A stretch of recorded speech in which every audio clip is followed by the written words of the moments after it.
Hi friends! We're heading back to school in a few weeks, and this year it will look a lot different than in the past. I'm entering my 20th year of teaching, and there are butterflies in my stomach all over again as I make preparations for this year. I've been giving a lot of thought about how to best meet the needs of the children in my class with regard to safety and social distancing by encouraging individual activities and parallel play as much as possible. A lot of my summer has been spent wrapping my head around how to create activities that will engage and entertain the children and get them excited about learning. Over the course of this year, I plan to share new ideas as they come up and offer feedback on implementing and innovating these activities as well. Today I'm sharing some ideas for learning colors, shapes, and patterns. These activities develop critical thinking and number sense, and they also work to strengthen fine motor skills, which children need to eventually develop pre-writing skills. You can DIY all of this yourself just like I did, but if you prefer something that's ready-made, I created a 20-page printable with all of these pages, which is available for download in my shop. Fun fact, I'll be sharing a coupon code at the end of this video for 50% off the PDF if you're interested. If you like this video, give it a thumbs up while you're watching and click the subscribe button if you want to be notified each week when I post new videos. If you have any great ideas for early learning activities with toddlers and preschoolers, I would love to hear about them, and I'm sure others would as well. So please share them in the comments below. Okay, let's get started. You could create all of these yourself. You could totally DIY this. But midway through DIYing this for my students, I realized that there might be other people out there who are interested, parents of small children or teachers like me. To do many of the activities I'm going to share with you, you will need some small manipulatives for your child to work with. I like these foam cubes, which I believe are from the craft store. But you also could use beads or pom-poms. You could even use pony beads or colorful paper clips. Craft sticks would be great. Also Legos, you might have those around the house, or even bottle caps. But a word of caution. Many of these items are small, and therefore young children need to be supervised when they're working with them. Use your good judgment. I like to cut these out and have them as cards because then I can use them several different ways. Let's start with a basic color sort.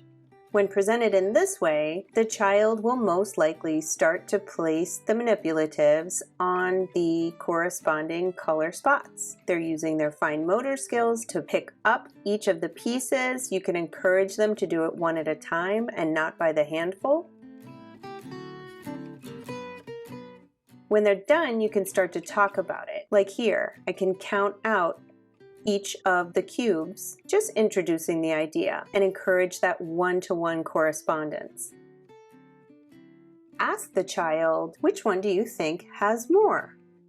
Now, a child that is a preschooler is most likely not going to understand the concept of 10 being more than 5, but they will understand that one hand has more than the other.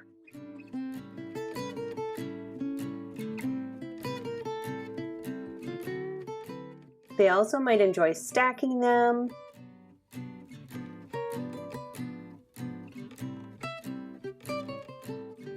You could place them on their side or set them side by side and compare the height, because that gives them more of a visual of something being more or less than the other one.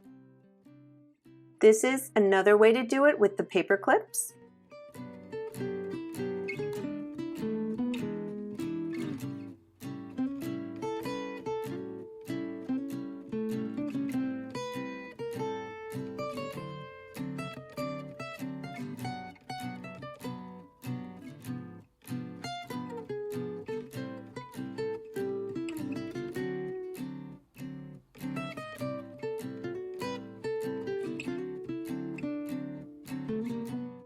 Another great fine motor activity to do with paper clips is to have the child using both of their hands and really having to think about the process of putting that paper clip on the card. Here's another activity you can do, a basic matching game. I use two different sets of cards, and the thing that they have in common are the colors. we talk through the matching game. We say, oh, I remember that orange was here or blue was here.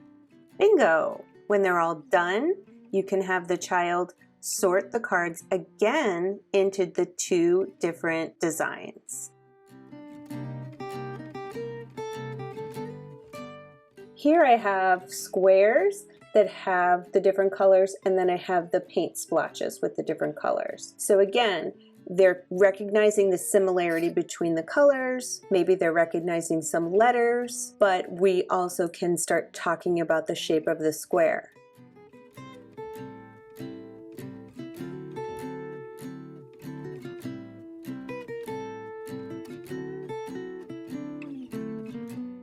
Next, we progress into the squares with the circle in the center. Then we're introducing the concept of circle versus square and how they differ. And then I have a plain circle. As we go, we're introducing new vocabulary. The children can compare the different shapes with one another throughout these activities. Another way to present this is with a card like the one I'm showing here on the right. Now, some children may just say, oh, I like green, so I'm going to put on the green ones first.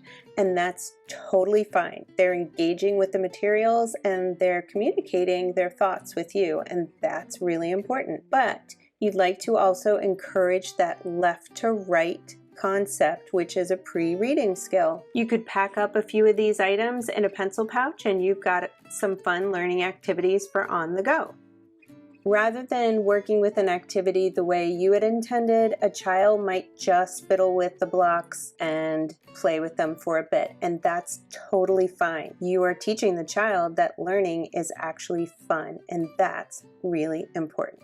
I bet many of you have great ideas for learning colors and shapes, so please leave a comment below so that I and other people can find out all about them. If you're interested in my color and shape activity pack, there's a link in the description box, and you can use this code to get 50% off this 20-page PDF. Thanks for watching.